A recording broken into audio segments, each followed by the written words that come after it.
하나님 말씀은 마태복음 10장 32절부터 39절까지입니다. 신약성경 17페이지입니다. 한 절씩 교독하겠습니다. 누구든지 사람 앞에서 나를 시인하면 나도 하늘에 계신 내 아버지 앞에서 그를 시인할 것이요, 누구든지 사람 앞에서 나를 부인하면 나도 하늘에 계신 내 아버지 앞에서 그를 부인하리라. 내가 세상에 화평을 주러 온 줄로 생각하지 말라. 화평이 아니요 검을 주러 왔노라. 내가 온 것은 사람이 그 아버지와 딸이 어머니와 며느리가 시어머니와 불화하게 하려 함이니 사람의 원수가 자기 집안 식구리라. 아버지가 어머니를 나보다 더 사랑하는 자는 내게 합당하지 아니하고 아들이나 딸을 나보다 더 사랑하는 자도 내게 합당하지 아니하며 또 자기 십자가를 지고 나를 따르지 않는 자도 내게 합당하지 아니하니라. 자기 목숨을 얻는 자는 잃을 것이요 나를 위하여 자기 목숨을 잃는 자는 얻으리라. 아멘. 저는 목사, 전도사 거치면서 한 가지 경험을 많이 했습니다. 가끔 신방을 갈 때가 있습니다. 특히 장례 예배 같은 거 갈 때가 있습니다. 그러면 경우에 따라서는 불신자 가족들을 만나게 되어집니다. 환대해 주는 경우도 있지만 보통 그렇지 않습니다. 좀 안 좋아하는 느낌을 받습니다. 어떤 경우는 좀 거부하는 느낌도 받고요. 더 심한 경우는 좀 분노하는 이런 분들도 있어요. 왜 여기서 이런 거 합니까? 왜 내 집에서 이런 거 와서 합니까? 어떤 경우는 막 화를 내는 경우도 있고요. 어떤 경우는 물리적으로 하지 말라고 막는 경우도 있고, 어떤 경우는 예배하고 있는데 안에서 막 성경책을 찢는 소리가 들리는 정도로 막 가족들이 분노하는 이런 경우도 있습니다. 그런 거 경험할 때마다 저는 두 가지 느낍니다. 첫 번째는 나는 참 좋은 가정이 있었구나, 내가 잘 몰랐구나, 세상이 아직까지 이렇구나 하는 것과, 또 하나는 우리 성도님들이 이런 가운데서 예배하는구나. 근데 이분들이 교회 와서는 얼굴 늘 밝게 하고 웃고, 때론 이분들이 감사하고 찬양도 하고 헌신도 하고 수고도 하는데 사실 이분들이 이런 가정에서는 이런 상황이 있는 거구나 하는 것을 느끼게 되어집니다. 아마 추석 연휴 기간에 가족 가운데서 함께 예배하고 가족을 구원하고 너무나 기쁜 모습으로 오신 분들도 있을 것입니다. 하지만 이 자리에는 목사님, 우리 집은 10년, 20년 내가 복음을 증거해도 잘 안 되어집니다. 난 어떻게 되는 겁니까?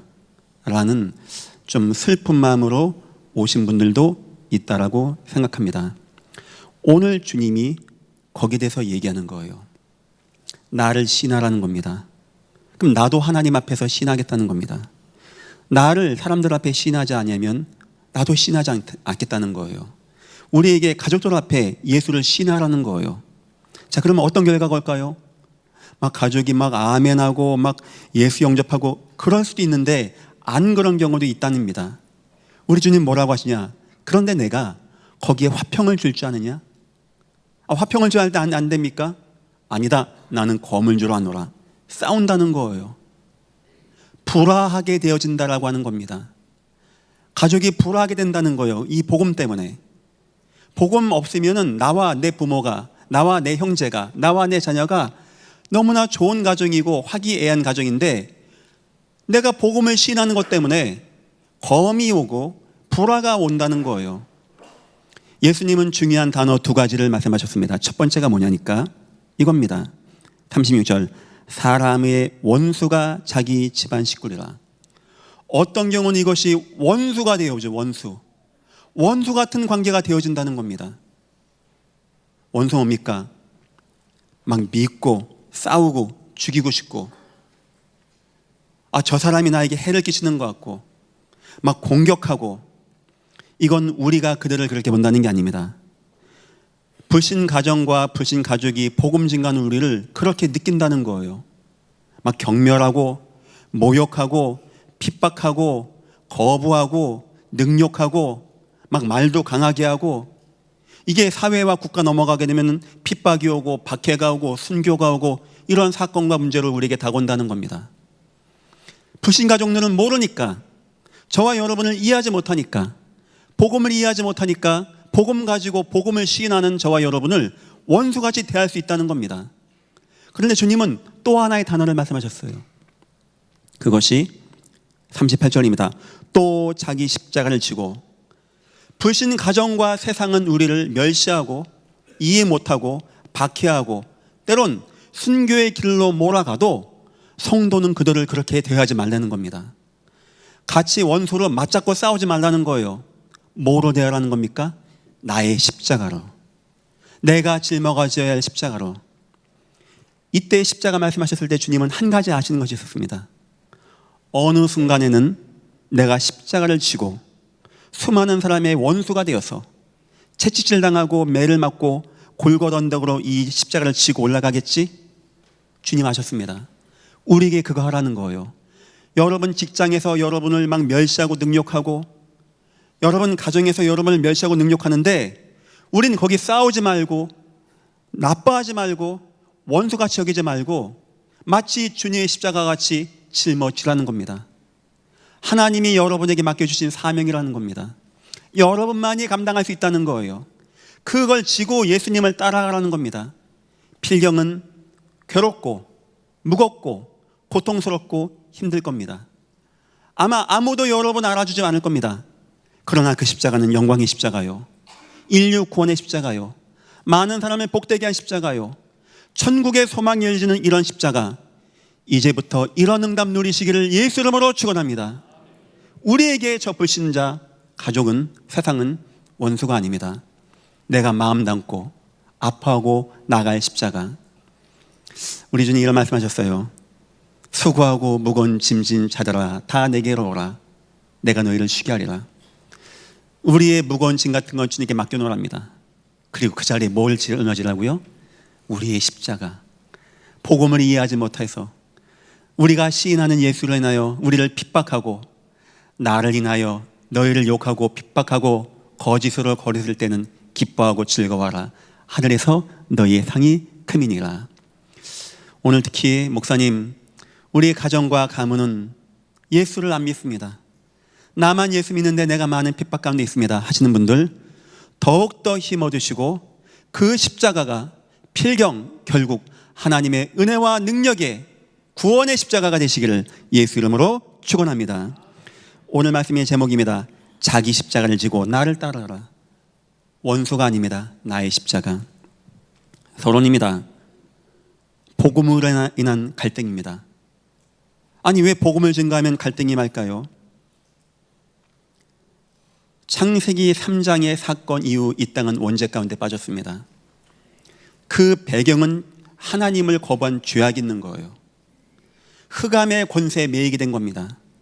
그러면 어떻게 되는지 아십니까? 고린도후서 4장 4절 보니까 이 세상 신이, 흑암 역사죠, 믿지 아니한 자의 마음을 혼미케 하여, 불신자 마음을 막 혼미케 합니다. 그래서 뭐하게 하냐? 그리스도의 복음의 광채가 비치지 못하게 하미니, 그리스도의 빛이 임하지 못하게 한다는 거예요. 그리스도는 곧 하나님의 형상이니라. 아무리 복음을 증거해도 이해를 못해. 아무리 예수를 말해도 들어지지가 않아. 이유 뭔지 압니까? 이 사람들에게 흑암 역사가 꽉 붙잡고 있는 거예요. 죄악이라고 하는 어둠이 꽉 붙잡고 있는 겁니다. 하나님이 없는 불신앙이 꽉 붙잡고 있는 겁니다.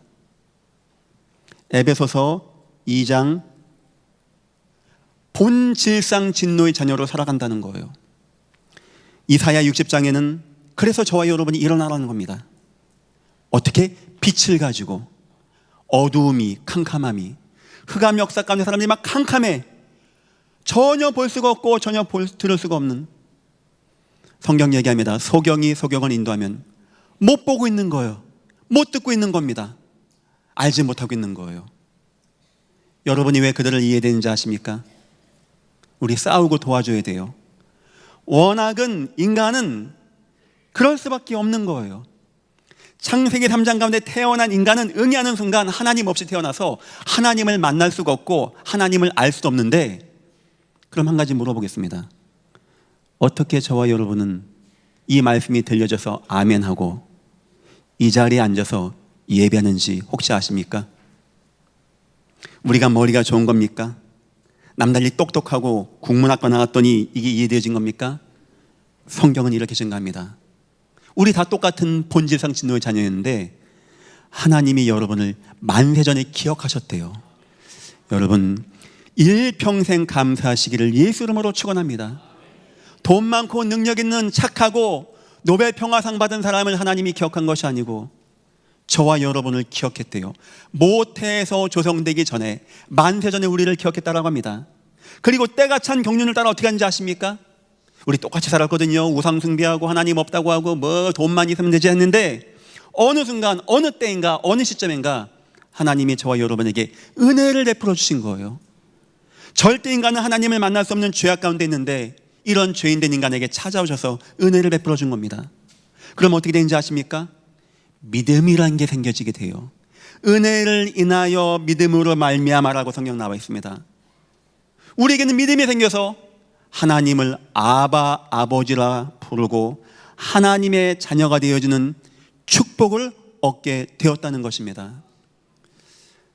여러분과 나는 어쩌면 선택받은 너무나 귀한 축복을 받은 주의 백성들입니다. 이 복음을 이해하지 못한 불신 가정들, 친구들, 세상 사람들 원수로 생각하지 마시고 끝까지 함께 사랑하시고 나가시기를 예수 이름으로 축원합니다. 복음에 일어난 갈등이 온단 말이에요. 14절 보니까 세상이 누구든지 너희를 영접하지 아니하고 세상이 복음을 거부합니다. 세상이 복음을 받지 않습니다. 17절입니다. 사람들을 삼가라. 그들이 너희를 공에 넘겨주고 세상 공회가 정치가 여러분들을 대적한다는 거예요. 예수 증거한다는 것 때문에. 가족입니다. 21절입니다. 장차 형제가 형제를 아버지가 자식을 죽는데 내어주며 이거 왜 나온지 압니까? 왜 아버지가 자녀를 죽입니까? 왜 우리가 공에 끌려갑니까? 나쁜 죄 진 게 아닙니다. 예수를 시인했는데 하나님을 시인했는데 이것 때문에 세상이 제도가 가족이 우리를 미운다는 거예요. 왜 그들이 갈등에 빠집니까? 그들은 모르는 겁니다. 세 가지면 첫째, 복음의 가치를 모르고 있는 거예요. 불신자의 상태가 뭔지를 모르는 겁니다. 하나님 없는 자의 인생이 뭔지를 모르는 거예요. 하나님 없는 자는 이 땅 것밖에 없는 겁니다. 막 열심히 돈 벌고 막 살아가고 막 싸우고 경쟁하고, 그런데 모르는 게 있죠. 본질적으로 하나님이 없이 흑암에 매여서 그 증거로 우상에 매이고 종교에 매입니다. 우상과 종교가 참 하나님이 아니시니까 마음과 정신적으로 문제가 오게 되어집니다. 인생과 삶의 문제가 오게 되어져요. 어떤 이는 가정의 문제, 어떤 이는 경제 문제, 어떤 이는 인생의 문제, 삶의 문제, 너무나 고민이 많이 와. 막 죽을 것만 같아. 막 지옥 같아. 지옥은 나중에 가는 곳이고 이 땅 사는 동안에 그런 삶을 살게 되어져요. 복음의 가치가 뭔지를 모르니까 오직 복음만이, 오직 예수 그리스도만이 흑암의 권세를 이기신 하나님 나라를 역사하시는 만왕의 왕 되신 주 예수 그리스도, 모든 죄에서 우리를 사하신 대제사장이신 주 예수 그리스도, 하나님을 만나는 길 되신 참 선지자이신 주 예수 그리스도, 너희는 나를 누구라 하냐? 주는 그리스도시오 살아계신 하나님의 아들이시니다. 바요나 시모나, 이거 어떻게 알았어? 사람들은 모르는 거야. 모르죠. 모르니까 예수를 핍박하죠. 하늘에 계신 내 아버지시니라. 가인입니다. 복음의 가치가 뭔지를 모릅니다. 복음의 소중함을 모릅니다. 피 없는 제사 드리게 되어집니다. 그리고 분노합니다. 아니, 분노할 게 따로 있지 동생을 돌로 쳐 죽입니까? 그런 문제가 올 수 있다는 겁니다. 복음의 가치를 이해하지 못하면. 두 번째입니다. 복음의 이유를 모르고 있습니다. 이 사람들은 왜 우리가 복음을 받아야 되는지, 성도의 축복이 뭔지를 모르고 있는 거예요. 우리가 능력으로 힘으로 구원받는 것도 아니고 돈 헌금 내 구원받는 것도 아닙니다. 예수가 믿어지고 예수가 감사하여 예수를 신하면 하나님 자녀가 되어져요. 하나님 자녀에게는 신분이 옵니다. 권세가 옵니다. 싸울 수도 있습니다. 구할 수도 있습니다. 응답받을 수 있습니다. 전할 수 있습니다. 이 땅 떠나는 날 그냥 땅에 묻히고 잘 살다 갑니다. 끝나는 게 아닙니다. 영원한 천국의 보호자 축복을 누리게 되어지고 우리의 영적 영향력은 후대 제자를 통하여, 교회를 통하여 온 땅에 임하게 되어지는 이 귀한 축복의 이유를 모르니까 사람들은 복음을 이해하지 못하는 겁니다. 바로 다윗입니다. 형들이 가장 미워했어요. 다윗을. 다윗이 전쟁 나갑니다. 골리앗과 싸우게 해요. 부릅니다. 막 혼냅니다.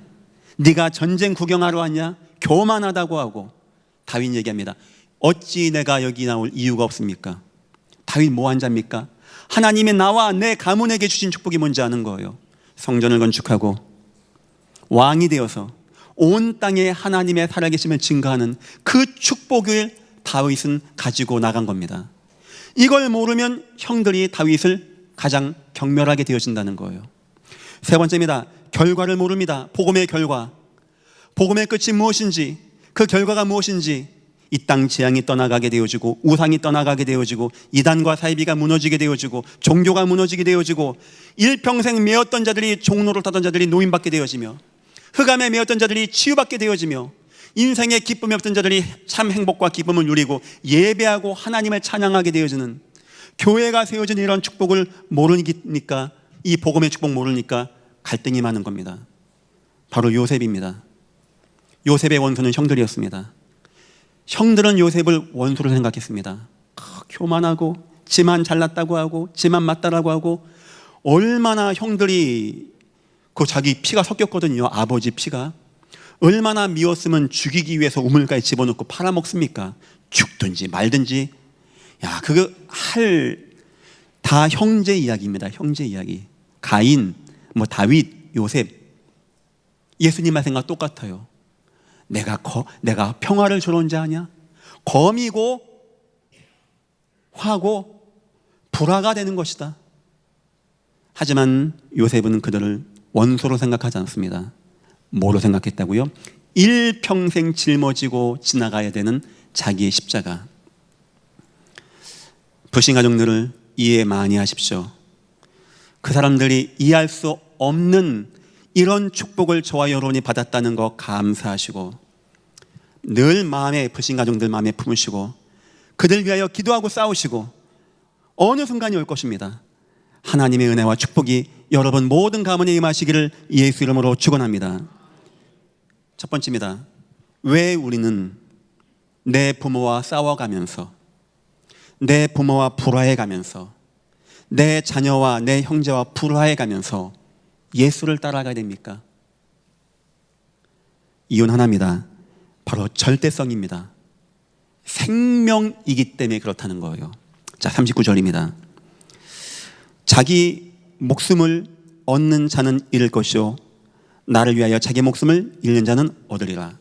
이 대화 끝에 예수님은 목숨을 얘기합니다. 생명을 얘기하는 거예요. 무슨 말입니까? 왜 우리가 부모랑 싸웁니까? 부모랑 친하게 지내야 되는 게 맞는 게 아닙니까? 해도 우리가 양보할 수 없고 포기할 수 없고 바꿀 수 없는 대체 불가한 것이 있다는 거예요. 뭐죠? 바로 생명. 강도가 여러분 목에 칼을 딱 대면 제발 돈은, 목숨은 가져가도 돈은 가져가지 마십시오 합니까? 그때 뭐라고 합니까? 목숨만 살려주십시오. 왜 그 말 합니까? 이 생명은 어떤 것과도 바꿀 수 없는 거예요. 사람이 자기 목숨을 구하지 않으면 뭐가 유익합니까? 세상을 얻은들 뭐가 유익하겠습니까? 우리 주님 말씀하는 겁니다. 왜 우리가 멸시를 당해가면서, 이 욕을 먹어가면서, 이 핍박을 받아가면서, 가정을 불화하게 하면서까지 예수님을 따라가야 되는지, 이거는 생명이라고 하는 겁니다. 돈 몇 푼 같으면 그냥 줘버립니다. 하지만 생명은 바꿀 수 없는 거예요. 세 가지 생명을 저와 여러분은 가지고 있습니다. 첫 번째, 예수 부활의 생명을 저와 여러분은 알고 있어요. 이거는 어떤 것과 바꿀 수 없는 겁니다. 주 예수 그리스도께서 고난당하시고 죽임당하시고 부활하심으로, 무덤을 열시고 부활하심으로 모든 죄와 모든 저주와 모든 흑암병원서를 완전히 이기신 그리스도의 능력으로 내게 임하게 되었습니다. 이걸 우리는 복음이라고 합니다. 왜 여러분이 복음을 증가하면 듣는 자들이 살아나는지 아십니까? 왜 구원이 임하는지 아십니까? 인간 강연이 아닙니다. 예수가 부활하셔서 살아계신 하나님의 말씀이 증거되어질 땐 심령이 살게 되어진 역사가 나타난다는 거예요. 우리는 이것을 어떤 것과도 바꿀 수 없습니다. 이 예수의 복음을, 이 생명의 복음을 어떤 것과도 바꿀 수 없기 때문에 우리가 원수 되길 원하는 것도 아니고 싸우려고 작정한 것도 아닙니다. 하지만 그런 상황이 온다면 우리는 예수를 따라가는 것입니다. 생명을 선택하시기를 예수 이름으로 축원합니다. 이건 생명이에요, 생명. 두 번째 생명이 있습니다. 나의 천국의 생명입니다.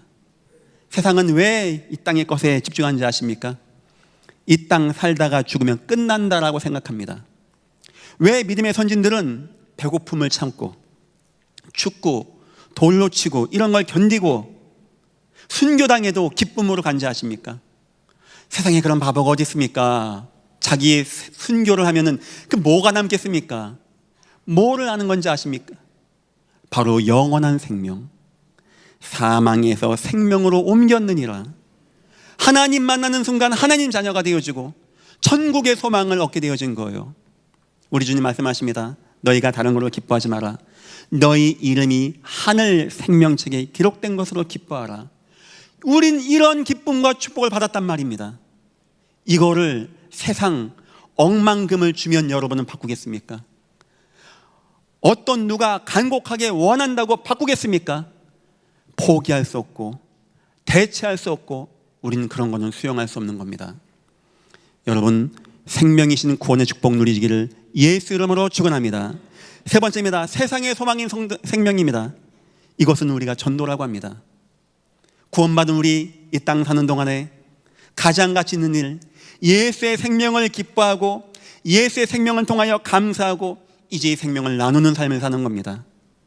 하나님 없는 자에게, 우상 숭배자에게, 무너진 자에게 예수 증거하는데, 복음 증거하는데, 나를 권하신 예수님을 증거하는데 그들이 살아나게 되어지고 치유가 되어지고 회복이 되어지고 응답이 되어지고 성도가 되어지고 중직자가 되어지고 그 속에서 목회자가 나오게 되어지고 교회가 세워지고 일꾼들이 세워지게 되어지는, 우린 이런 생명을 바꿀 수 없고 포기할 수 없는 겁니다. 이런 귀한 가치 있는 일, 이런 축복 있는 일, 주님 말씀하십니다. 목숨을 얘기해요. 바울은 그렇게 말했습니다. 나의 달려갈 길과 은혜의 복음을 전함이 있어 나의 생명을, 그 생명은 이런 생명이 아니고 육신 생명입니다. 세상에서는요 도무지 이해가 안 되는 거예요. 야, 네가 죽는데 뭐가 소용이야.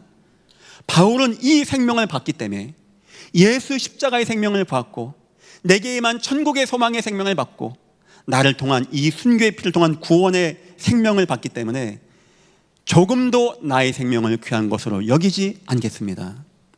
저들이 나를 죽이고 나를 원한다면 난 그거 내겠습니다. 하지만 예수의 생명과 내가 받은 구원의 생명만은 나는 양보하지 않겠습니다. 우리 나쁜 사람들이 아닙니다.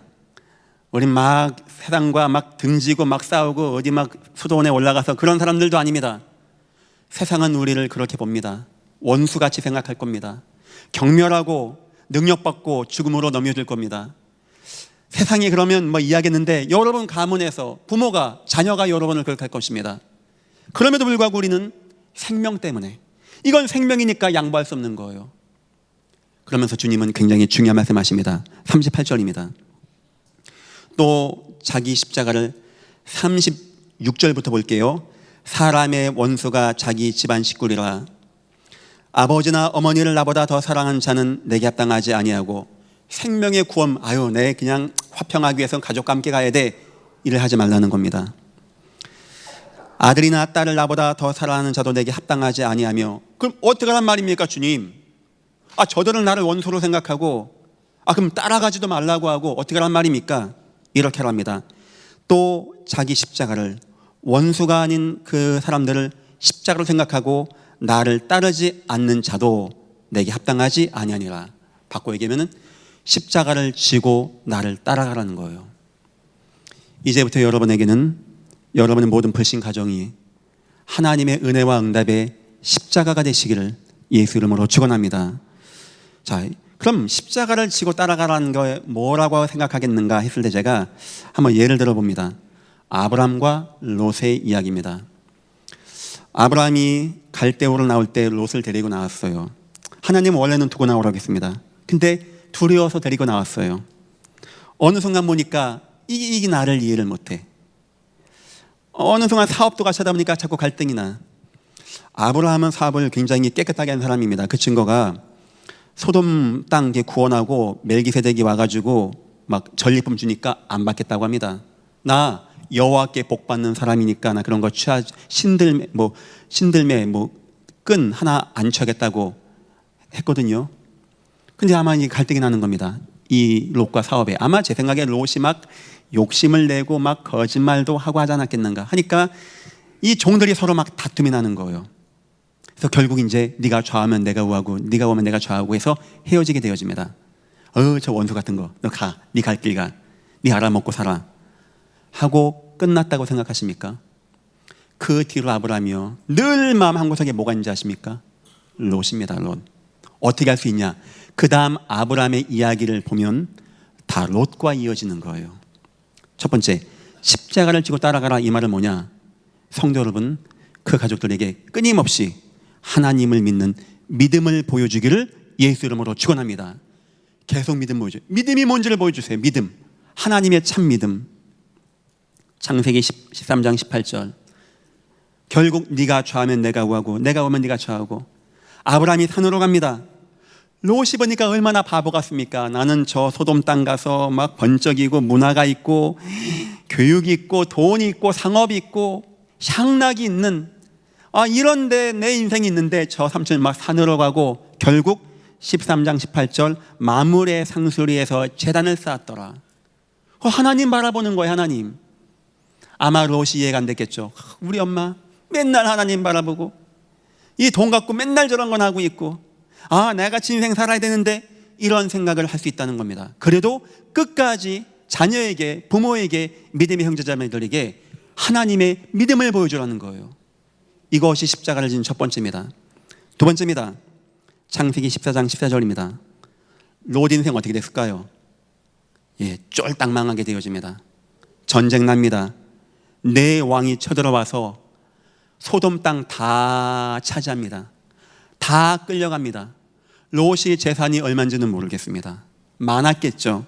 다 빼앗기고 아무것도 없이 거지가 돼서 끌려가게 되어집니다. 이때 아브라함이 가병을 318명 데리고 전쟁에 참전하게 됩니다. 한 부족이 내 나라 왕과 싸우려고 나가는 거예요. 왜 이렇게 무모한 짓을 했을까요? 아브라함이 네 나라 군대가 318명만 되겠습니까? 어마어마하겠습니까? 왜 나갔을까요? 이유는 하나입니다. 거기에 누가 있다고요? 롯이 있는 거예요.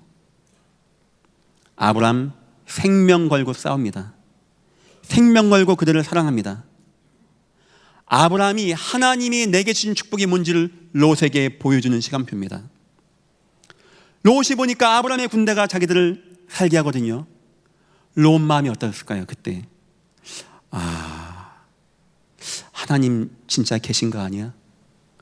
우리 삼촌 일평생 바보같이 예배하고 양 잡아 하나님께 범죄한다는 삼촌, 나는 돈과 명예와 세상을 따라왔는데 결국 우리 삼촌이 하나님이 함께하는 은혜와 축복 가운데 무너진 나를 살려주네. 이런 생각이 들지 않겠습니까? 아브라함은 롯을 계속 생각하는 겁니다. 내 가족. 롯은 아브라함을 바보같이 여기고 경멸하고 멸시하고 어쩌면 원수같이 생각했어요. 아브라함 아닙니다. 내가 끝까지 지고 가야 할 나의 시간표로 나의 십자가로 본 겁니다. 그래서 그에게 하나님의 축복이 뭔지를 보여줘야 되는 거예요. 여러분 가족에게 믿음을 계속 보여주십시오. 안 들어도 하나님 믿는 믿음 보여주십시오. 그리고 하나님이 여러분과 함께하는 증거를 보여주기를 예수 이름으로 축원합니다. 그리고 세 번째 보여주는 것이 있습니다. 창세기 18장 32절입니다. 이 장면은 소돔과 고모라가 워낙 죄악에 빠지니까 정신 차려야지, 정신 못 차리는 겁니다. 소돔 고모라가. 하나님이 사자를 보내십니다. 이걸 아브라함이 맞이하게 되어져요. 물어보니까 이 천사가 소돔과 고모라 땅을 심판하기 위해 간다는 거예요. 거기 워낙 못된 놈들입니다. 막 따끔한 맛 좀 보여주십시오. 이건 원수를 생각할 때. 아브라함 그때 누구 생각났을까요? 소돔 고모라 심판한다고 했을 때 롯이 생각난 거예요. 부탁합니다. 사자님, 만약에 저 땅에 50명의 의인이 있어도 멸망할 겁니까? 내가 50명 있으면 멸망 안 시킨다. 그러면 만약에 40명이면 어떻겠습니까? 40명이 있어도 안 시키겠다. 그러면 30명이면 20명이면 마지막 한 번 더 부탁합니다. 10명이어도 그렇게 합니까? 10명이 있다면 안 한다. 10명이 없다는 거죠. 글쎄요, 그 다음에 이야기는 롯으로 넘어갑니다. 아마 아브라함의 인생의 영향력이 저는 롯에게 영향력을 줬다고 그래요. 롯이 천사를 맞이합니다. 보호합니다. 그리고 그 말을 듣습니다. 그래서 결국 롯과 두 딸, 워낙은 아내까지도 나오게 되어져요. 여러분 가정들이 결국은 구원받기를 예수 이름으로 축원합니다. 근데 이 아내는 돌아보다가 소금으로 이 소금 기둥이 되어지고 두 딸과 나오게 되어지죠. 저는 그렇게 생각합니다. 이제 불유황 떨어지는 겁니다. 아브라함 마음이 어땠을까요? 얼마나 아플까요? 그런 십자가를 지라는 겁니다. 그런 십자가. 사랑을 끝까지 보여주라는 거예요. 사랑. 10명도 안 됩니까? 20명도 안 됩니까? 애틋한 거예요. 그 마음이. 롯은 아브라함은 그렇게 생각 안 했어요. 바보, 우리 삼촌 바보 같아. 에휴, 아무것도 모르고 하나님만 알아. 하지만 아브라함은 그럴 수 없는 겁니다. 십자가였어요. 그 다음 이야기는 성경에 안 나옵니다. 창세기 18장 이후에 롯과 아브라함 이야기 안 나오는데 한번 생각해 봅시다. 아브라함이 소돔 고모라 갔을까 안 갔을까요? 전 갔다고 봅니다. 왜냐? 누구 집에 갔을까요? 누구 찾으러? 롯. 그 집 어떻게 됐나? 또 롯은 이제 두 딸하고 짐도 없이 나온 겁니다. 누구 생각났을까요? 아브라함. 저는 둘이 만났다고 생각합니다. 물론 성경에 그 다음 이야기는 안 나옵니다. 롯의 이야기는. 중요한 것은 롯, 아브라함이 잊어도 문제 안 됩니다. 하나님이 워낙 본토, 친척, 아비집 떠나라고 했으니까 그래, 네 한몫 가지고 나가. 살든지 죽든지 네 알아서 해 하면 됩니다. 하지만 아브라함은 롯을 원수나 대적으로 생각하지 않고 십자가로 생각해서 끝까지 그래서 구원까지 받게 되어지는 은혜를 임하게 됩니다. 저는 예수께서 십자가를 지고 나를 따라 했을 때 아브라함이 생각났어요. 그래서 믿음을 보여주고 축복을 보여주고 사랑을 보여주는, 그래서 여러분 가문이 어느 시간표인가 하나님의 구원의 은혜가 임하기를 예수 이름으로 축원합니다. 세 번째입니다. 그럼 이제 한 가지가 마음에 남죠. 목사님, 근데 내가 십자가를 질 만한 힘이 없습니다. 목사님이 내 인생 대보십시오. 저 그 말 이해됩니다. 내 상황을 모르십니다. 그거 맞아요. 저 몰라요. 제가 여러분에게 쉽게 말 못하는 이유가 그겁니다. 한 번은 이제 장례 예배입니다. 앉아서 성경 딱 펴고 찬양하는데 온 가족이 딱 앞에 서서 이러고 있더라고요. 다 서서 이러고 있어요. 제 앞에. 그러니까 좋게 말하니까 나가라는 거예요. 그러니까 이제 우리 성도님 얼굴이 막 당황됐겠죠. 나중에 이제 전사님 괜찮아요? 그래서 괜찮다고. 혹시 우리 교육자들이 가서 예배하다가 그런 거 생겨도 절대 우리는 걱정하지 마십시오. 저는 여러분이 걱정이 돼요. 야, 이런 상황에서 이분이 예배하는 거구나. 이런 부분들이. 근데 이분은 한 번도 표시 안 내, 교회에서. 늘 기뻐. 지금 표시를 내줘야 목사가 하지 말 것인데. 지치겠죠. 힘들겠죠. 하루 이틀도 아니고 1, 2년도 아니고 수십 년간 아무도 변화하지 아니하고 나를 계속 멸시하고 내가 사랑을 보여줘도 나를 능욕하고 나를 싫어하는 말을 하는 거. 요즘도 교회 나가? 잘 되는 거 있어? 이런 식으로. 그때 우리에게 필요한 게 뭔지 압니까? 성도 여러분, 예수님의 십자가의 은혜가 임하기를 예수 이름으로 축원합니다. 바울이 예수의 십자가를 지고 동족과 이방과 임금들 이 전도하기 위해서 동족에게, 가족에게 위협당하고 전도하러 갑니다. 아무리 봐도 힘이 없는 거예요. 아무리 봐도 어느 누가 도움이 안 되는 겁니다. 돈을 얼마를 주면 바울이 그 마음이 낫겠습니까? 순교의 길을 간다는데. 그런데 그때 바울에게 참 힘이 뭔지 압니까? 십자가를 지고 따라오라고 하신 예수의 십자가가 너무나 마음에 남았던 겁니다. 첫 번째입니다. 갈라디아 2장 20절. 내가 그리스도와 함께 십자가에 못 박혔나니 그런즉 이제 내가 산 것이 아니요 오직 내 안에 사는 것이라. 갈라디아서는 율법에 대해서 말하는 내용입니다. 율법으로 안 되어져요. 행위로 안 되어집니다. 내가 하려고 되어지는 게 아니에요. 그런데 예수 십자가 생각하니까 너무 힘이 돼. 너무 은혜가 돼. 나를 더욱더 오직이 되게 하고 나를 십자가에 죽게 하고 예수가 살게 되는 십자가. 혹시 너무나 지치신 분 있습니까? 예수의 십자가, 우리 주 예수 구원의 십자가가 여러분들에게 오직이 되어지기를 예수 이름으로 축원합니다. 우리는 그 힘으로 나가는 겁니다. 두 번째입니다. 고린도전서 1장 18절입니다. 세상 사람들은 십자가를 미련맞게 봅니다. 그 구원 못 받으면 십자가가 미련맞게 보이고 여러분은 원수로 보인다는 얘기예요. 그렇지만 구원받은 우리에게는 뭐가 된다고요? 하나님의 능력이 됨이니라. 어느 순간 이 십자가가 능력이 되어지는 겁니다. 나를 세우고 나를 응답받게 하고 나를 확신 갖게 하고 나에게 은혜가 임하고 나에게 역사가 임하고 나에게 축복이 임하는. 기도하겠습니다. 저도 하나님, 우리 성도님들이 많이 어려운 가운데 능력받는 가운데 혼자 예배하는 우리 집사님들 많이 계십니다. 이 십자가가 이분들에게 능력이 되게 하셔서 저 모든 가족이 이분을 바라보고 결국 요셉 앞에 10명 형제와 같이 하나님을 신할 수 있게 하나님 축복하시고 인도하여 주옵소서. 세상 능력이 아닌 하나님의 능력으로 여러분의 모든 가문이 구원받기를 예수 이름으로 축원합니다. 세 번째입니다. 히브리서 12장 2절은 모든 것을 초월하는 십자가입니다. 11장 내용 뭐죠? 하반절에 남자가 죽어서와 부활로 여겨 구차의 살기를 원하지 아니하고 다시 감옥으로 들어가. 얼마나 가슴 아픈 이야기입니까? 왜냐? 부활, 생명을 바라봤기 때문에 하면서 얘기합니다. 톱으로 켜고 돌로 치고 광야 쫓아나고. 근데 뭐가 있는지 아십니까? 세상이 감당하지 못하는 사람들이라고 합니다. 선진들이 그렇게 했다는 거예요. 예수 십자가를 바라보고 돌로 치고 능력받는 거 전혀 개의치 아니하고 응답받고 승리했다는 겁니다. 하면서 히브리서 12장 뭐라고 하죠?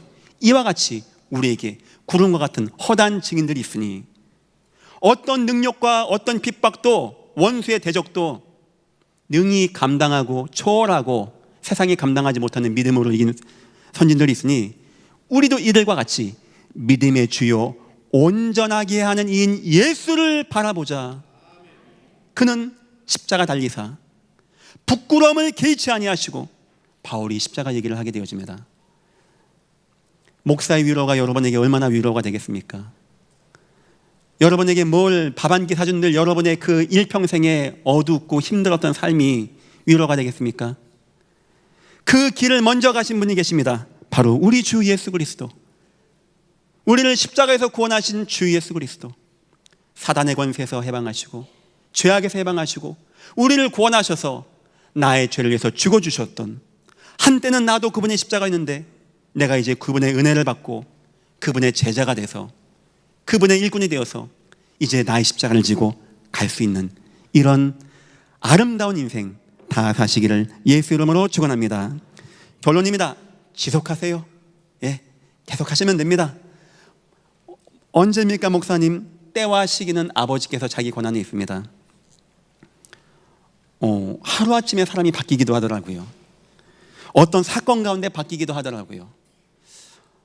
어느 순간 내동 안 들리던 말씀이 들려지는 사람도 있다라고 합니다. 하나님의 은혜의 시간표겠죠. 우린 지속해야 됩니다. 첫째, 복음의 말씀입니다. 예수 그리스도, 예수가 그리스도, 이거 계속해 주세요. 예수님만이 그리스도, 예수님만이 구원자, 예수님만 믿으면 되는 거예요. 예수님만 믿으면 되는 거예요. 그분만 내 속에 있으면 되는 겁니다. 그분을 증거하는 거, 요거 지속하십시오. 두 번째입니다. 사랑의 헌신 지속하십시오.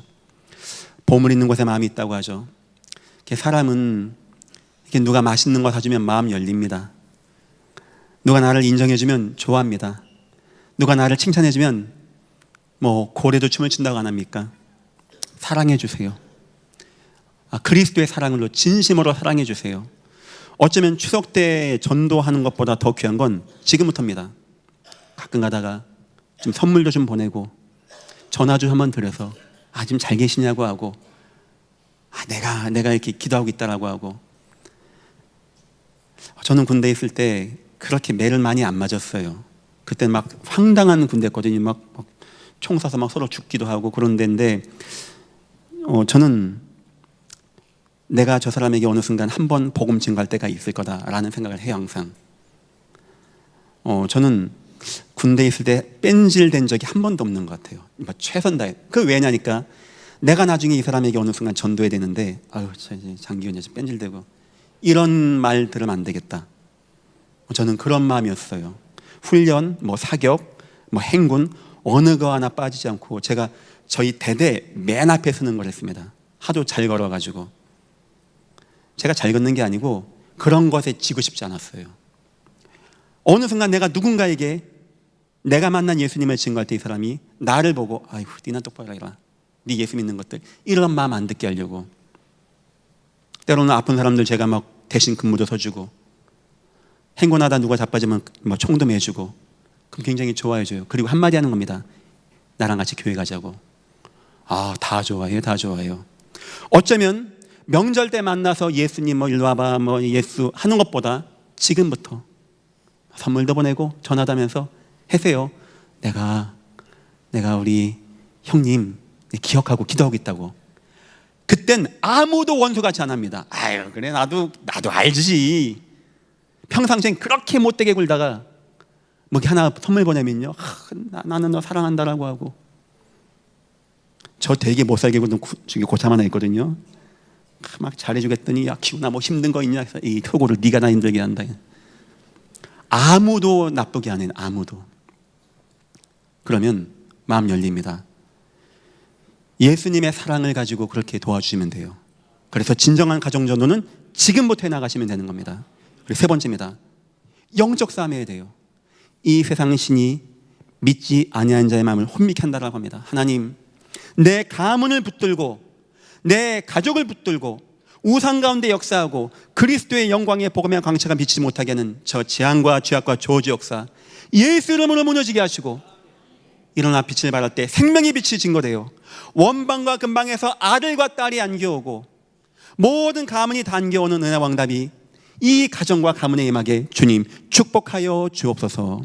하나님의 은혜가 여러분 모든 가정들마다 임하시기를 예수 이름으로 축원합니다. 기도하겠습니다. 하나님 감사합니다. 하나님을 모르고 거부하고 예배를 알지 못하는 것이 정상인데 하나님의 은혜 가운데 우리가 구원을 받고 예배하게 되었습니다. 너무나 감사합니다. 하나님, 아직까지 우리 가족이 가문이 우리를 이해하지 못합니다. 원수로 여깁니다. 그들을 십자가로 지고 주님을 따라가게 하시며 끝까지 그를 위하여 믿음을 보여주고 축복을 보여주고 사랑을 보여줄 때 하나님, 우리 가정에 복음이 증거되어지고 가정에 재앙이 떠나가게 되어지는 은혜와 응답을 누리게 축복하시고 인도하여 주옵소서. 감사하며 예수님의 이름으로 기도했습니다. 아멘.